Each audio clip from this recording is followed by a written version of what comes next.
यहेजकेल भविष्यवक्ता की पुस्तक अध्याय 12। यहेजकेल भविष्यवक्ता की पुस्तक अध्याय 12।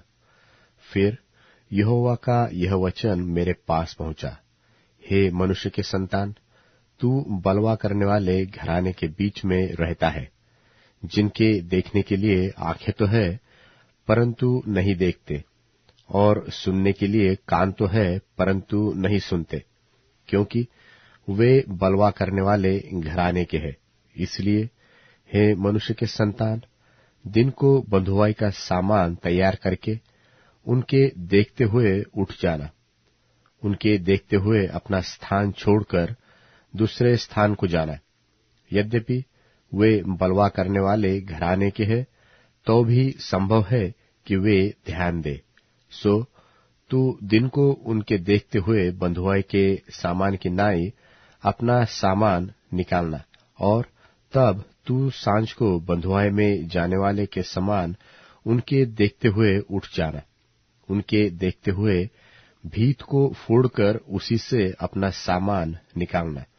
उनके देखते हुए उसे अपने कंधे पर उठाकर अंधेरे में निकालना, और अपना मुंह ढांपे रहना कि भूमि तुझे न दिख पड़े, क्योंकि मैंने तुझे इस्राएल के घराने के लिए एक चिन्ह ठहराया है।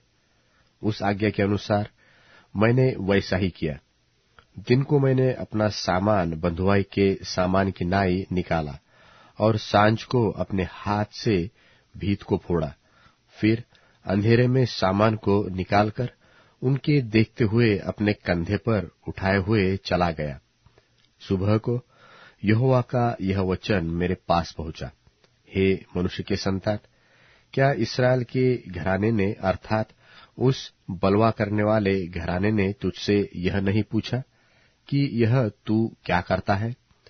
तू उनसे कह कि प्रभु यहोवा यो कहता है, यह प्रभावशाली वचन यरूशलेम के प्रधान पुरुष और इस्राएल के सारे घराने के विषय में है, जिनके बीच में वे रहते हैं। तू उनसे कह, मैं तुम्हारे लिए चिन्ह हूं। जैसा मैंने किया है वैसा ही इस्राएली लोगों से भी किया जाएगा। उनको उठाकर बंधुआई में जाना पड़ेगा। उनके बीच में जो प्रधान है सो अंधेरे में अपने कंधे पर बोझ उठाए हुए निकलेगा। वह अपना सामान निकालने के लिए भीत को फोड़ेगा और अपना मुंह ढांपे रहेगा कि उसको भूमि न दिख पड़े। और मैं उस पर अपना जाल फैलाऊंगा, और वह मेरे फंदे में फंसेगा, और मैं उसे कसदियों के देश के बाबुल में पहुंचा दूंगा। यद्यपि वह उस नगर में मर जाएगा तो भी उसको न देखेगा, और जितने उसके सहायक उसके आसपास होंगे उनको और उसकी सारी टोलियों को मैं सब दिशाओं में तीतर बीतर कर दूंगा, और तलवार खींचकर उनके पीछे चलवाऊंगा। और जब मैं उन्हें जाति जाति में तीतर बीतर कर दूंगा और देश देश में छिन्न भिन्न कर दूंगा, तब वे जान लेंगे कि मैं यहोवा हूं। परंतु मैं उनमें से थोड़े से लोगों को तलवार, भूख और मरी से बचा रखूंगा, और वे अपने घृणित काम उन जातियों में बखान करेंगे जिनके बीच में वे पहुंचेंगे। तब वे जान लेंगे कि मैं यहोवा हूं।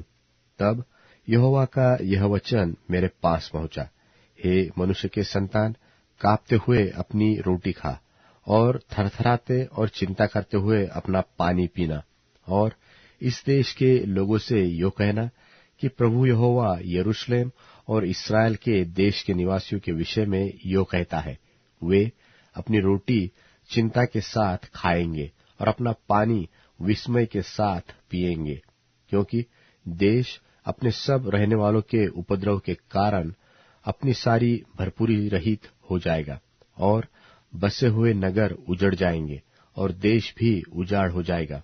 तब तुम लोग जान लोगे कि मैं यहोवा हूं। फिर यहोवा का यह वचन मेरे पास पहुंचा, हे मनुष्य के संतान, यह क्या कहावत है जो तुम लोग इस्राएल के देश में कहा करते हो कि दिन अधिक हो गए हैं और दर्शन की कोई बात पूरी नहीं हुई?